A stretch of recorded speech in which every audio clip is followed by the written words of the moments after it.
En este video, nuestro objetivo es establecer 3 hechos históricos. En primer lugar, San Agustín del siglo V fue el primer líder cristiano conocido en promover una soteriología calvinista. En segundo lugar, San Agustín estuvo influenciado por el manichaeísmo gnóstico y su filosofía determinista durante aproximadamente una década de su vida antes de convertirse al cristianismo. En tercer lugar, los reformadores, especialmente Martín Lutero y Juan Calvino, estuvieron muy influenciados por Agustín en su formación de la sociología calvinista moderna. Nuestro objetivo en este video es simplemente presentar los hechos. Como se ha dicho, a los hechos no les importan los sentimientos. Queremos que el público entienda objetivamente los hechos del asunto para poder tomar una decisión informada. Entonces, ¿respaldan los hechos la afirmación de que Agustín fue el primer líder cristiano conocido en promover una soteriología calvinista? Hay literalmente docenas de citas de fuentes no calvinistas que establecerían este hecho. Sin embargo, eso podría parecer parcial. Entonces, ¿por qué no escuchar las fuentes calvinistas y sus hallazgos con respecto a la historia del calvinismo?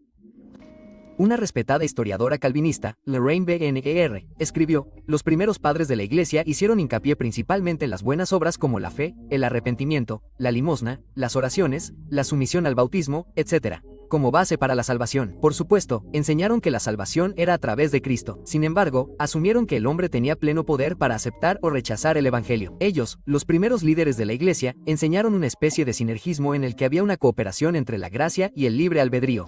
Esta verdad cardinal del cristianismo fue vista claramente por primera vez por Agustín, el gran teólogo lleno del espíritu de Occidente.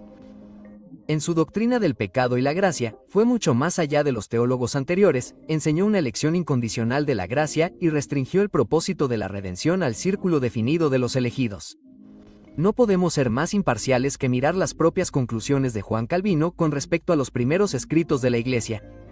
Juan Calvino dijo: todos los teólogos antiguos, con la excepción de Agustín, están tan confusos, vacilantes y contradictorios sobre este tema que no se puede llegar a ninguna certeza obtenerse de sus escritos. Calvino admitió: quizás parezca que he perjudicado enormemente mi propia visión al confesar que todos los escritores eclesiásticos, con la excepción de Agustín, han hablado de manera demasiado ambigua o inconsistente sobre este tema, de modo que no se puede obtener ninguna certeza de sus escritos. Pero, ¿los escritos de la Iglesia primitiva eran realmente poco claros acerca de estas doctrinas? ¿O podría ser que Juan Calvino simplemente no pudo encontrar ninguno que estuviera de acuerdo con él, excepto los escritos de Agustín? Te animamos a que hagas exactamente lo que hizo el Dr. Ken Wilson. Él volvió y leyó a los primeros padres de la Iglesia por sí mismo. Es un teólogo de Oxford, un cirujano ortopédico de mano, y escribió un libro sobre el tema. Te animamos a que lo leas. Notarás a la primera persona en esa lista allí. De hecho, se le menciona en el libro de Filipenses en las Escrituras, Clemente de Roma. Escuchemos lo que dice. Clemente dijo que el libre albedrío fue dado porque aquel que es bueno por su propia elección es realmente bueno. Pero aquel que es hecho bueno por otro bajo necesidad no es realmente bueno porque no es lo que es por su propia elección. Clemente dijo: por lo tanto, está en el poder de todos, ya que el hombre ha sido creado con libre albedrío, si nos oye a nosotros para vida o a los demonios para destrucción. Clemente dijo: por ninguna otra razón Dios castiga al pecador, ni en el mundo presente ni en el futuro, excepto porque sabe que el pecador pudo vencer, pero descuidó obtener la victoria. Ignacio, conocido por ser discípulo del mismo apóstol Juan, escribió algunos de los primeros escritos de la Iglesia y fue martirizado por leones en Roma por su fe cristiana. Ignacio dijo: si alguien es verdaderamente religioso, es un hombre de Dios. Pero si es irreligioso, es un hombre del, hecho tal no por naturaleza, sino por su propia elección. Ignacio dijo: y se nos ha puesto delante la vida en función de nuestra observancia de los preceptos de Dios, pero la muerte como resultado de la desobediencia, y cada uno según la elección que haga irá a su propio lugar. Huyamos de la muerte y elijamos la vida. Otro autor influyente de la Iglesia fue Tertuliano. Fue un apologista cristiano conocido por luchar contra el gnosticismo en su época. Es más conocido por su trabajo sobre la doctrina de la Trinidad. Tertuliano dijo: ninguna recompensa puede ser otorgada con justicia. Ningún castigo puede ser infligido con justicia a aquel que es bueno o malo por necesidad y no por su propia elección. Tertuliano dijo: descubrirás que cuando Él pone ante el hombre el bien y el mal, la vida y la muerte, todo el curso de la disciplina está dispuesto en preceptos por el hecho de que Dios llama a los hombres a abandonar el pecado, los amenaza y los exhorta. Y esto no se basa en otro fundamento que el de que el hombre es libre y tiene una voluntad, ya sea para obedecer o para resistir. Literalmente, el Dr. Ken Wilson y otros eruditos proporcionan cientos de citas más, pero tendrás que hacer tu propia tarea si no nos crees. Lee las fuentes originales por ti mismo. Te animamos a que lo hagas. El segundo hecho que queríamos establecer en este video es que Agustín estuvo influenciado por el maniacionismo gnóstico y su filosofía determinista antes de convertirse en cristiano. John K. Ryan, en su introducción a las Confesiones de San Agustín, dijo que las dos grandes influencias intelectuales sobre Agustín antes de su conversión fueron el manismo y la filosofía griega. En su introducción a las Confesiones de Agustín, John Gibb y William Montgomery dijeron que el mismo año en que leyó las Escrituras y se sintió decepcionado con ellas, Agustín se unió a la secta manacayana. Durante casi 9 años, Agustín fue un oyente manacayano. Al principio, fue un partidario celoso que luchó públicamente por su nueva fe y no dudó en ridiculizar las doctrinas de la Iglesia y especialmente las Escrituras del Antiguo Testamento. Estos son simplemente hechos indiscutibles del asunto. San Agustín fue manaco durante unos 9 o 10 años de su vida y el gnosticismo se adhirió a una filosofía más determinista. Lyman Beecher dijo que el libre albedrío y la capacidad natural del hombre eran defendidos por toda la Iglesia. La incapacidad natural era la de los filósofos paganos, los gnósticos y los manayanos. El hecho es que el gnosticismo promovió una forma de determinismo. Eso no quiere decir que todos los que siguieron la teología agustiniana fueran completamente deterministas o completamente gnósticos. Simplemente es para mostrar que el determinismo tenía sus raíces en el gnosticismo, no en los escritos de la Iglesia primitiva. W. F. Hooke dijo que los manayanos negaban tanto el libre albedrío que consideraban que era fatal pecar. También es un hecho establecido que Agustín, cuando se convirtió del maniqueísmo al cristianismo, defendió la doctrina del libre albedrío sostenida por la Iglesia primitiva.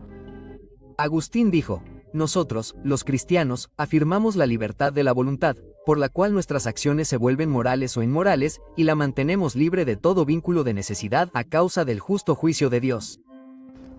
No fue hasta la disputa de Agustín con los pelagianos que comenzó a abandonar sus puntos de vista anteriores sobre el libre albedrío y a adoptar una comprensión más determinista de la salvación. Agustín dijo: me he esforzado mucho por mantener el libre albedrío de la voluntad humana, pero la gracia de Dios prevaleció. Bossuet dijo: Agustín defendió el libre albedrío mientras tuvo que lidiar con los manachanos. Pero cuando llegó a disputar con los pelagianos, cambió su sistema. Entonces negó ese tipo de libertad que antes había defendido, y hasta donde puedo juzgar, sus sentimientos ya no diferían de los de ellos. Los manachanos con respecto a la servidumbre de la voluntad. Atribuyó la servidumbre a la corrupción que el pecado original trajo a nuestra naturaleza, mientras que los manachanos la atribuían a una cualidad maligna heredada eternamente de la materia. Otro hecho del asunto es que Agustín provenía del norte de África. Hablaba latín, no griego. El tercer y último punto que queremos establecer en este video es que los reformadores, especialmente Martín Lutero y Juan Calvino, estuvieron muy influenciados por San Agustín en su formación de la soteriología calvinista moderna. William Carlos Martín dijo sobre Lutero: el estudio de la Biblia y de la teología de Agustín lo llevaron al Redentor. Johann Heinrich Kortz dijo: Luis estudió celosamente la Biblia junto con los escritos de Agustín. Thomas H. Dyer dijo en su biografía de Juan Calvino: la doctrina de la predestinación, que generalmente se considera como la que caracteriza principalmente a Calvino, es de hecho la de San Agustín. Oliver Joseph Thatcher dijo en Teología que Calvino fue un seguidor cercano de San Agustín. Su influencia consistió en reavivar las ideas de San Agustín y unirlas a las ideas principales de la Reforma para encarnarlas en la Iglesia. Organizó la Enciclopedia de Religión y Ética. Dijo que Lutero, Zwinglio y Calvino, con pequeñas divergencias, coinciden en recurrir a San Agustín en los temas principales y en los supuestos intereses de la piedad evangélica. El Dr. R. C. Sproul, un conocido teólogo calvinista, ha dicho, entre comillas, que toda la teología occidental es una nota al pie de la obra de Agustín.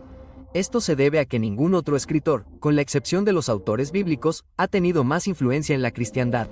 Cuando Martín Lutero y Juan Calvino fueron acusados de enseñar una nueva doctrina, señalaron a Agustín como ejemplo de alguien que había enseñado lo que ellos enseñaban. Fin de la cita. De hecho, Juan Calvino menciona a Agustín 4119 veces en sus obras. La Enciclopedia de Religión y Ética dijo, fue Agustín quien nos dio la Reforma. Porque la Reforma, considerada internamente, fue simplemente el triunfo definitivo de la doctrina de Agustín. La Reforma llegó, viendo que era, en su aspecto teológico, un renacimiento del agustinianismo. El Espectador cristiano dijo, Agustín, Calvino y todos los reformadores enseñaron la esclavitud o la impetuosidad moral de la voluntad. Cabe señalar que no todos los reformadores adoptaron una soteriología calvinista. Hubo quienes trabajaron en la reforma de la Iglesia Católica mucho antes de que llegara Martín Lutero, hombres como Baltasar Hofmeier, que se mantuvieron firmes en la doctrina del libre albedrío y la responsabilidad y salvación del hombre. También estaba Philip Melanchthon, el erudito griego de Wittenberg, quien según la propia evaluación de Martín Lutero era el más grande de los eruditos. Sin embargo, él tampoco se puso del lado de la zoología calvinista. En este momento de la historia de la humanidad, el calvinismo está resurgiendo y, por lo tanto, hay muchas voces que apoyan esta forma de pensar calvinista. Por lo tanto, puede parecer que esta es la visión más aceptada y popular, especialmente si obtiene su información en línea. Sin embargo, lo alentamos a que acuda a las fuentes originales, lea a los mejores eruditos desde ambas perspectivas. Sea un buen bereano y juzgue por sí mismo lo que es correcto. Para obtener más información, visite socriology101.com. Si puede apoyarnos, haga clic en el enlace de apoyo en la esquina superior derecha y conviértase en un donante mensual o haga una donación única para ayudar a difundir las nuevas del amor y la provisión de Dios para todas las personas.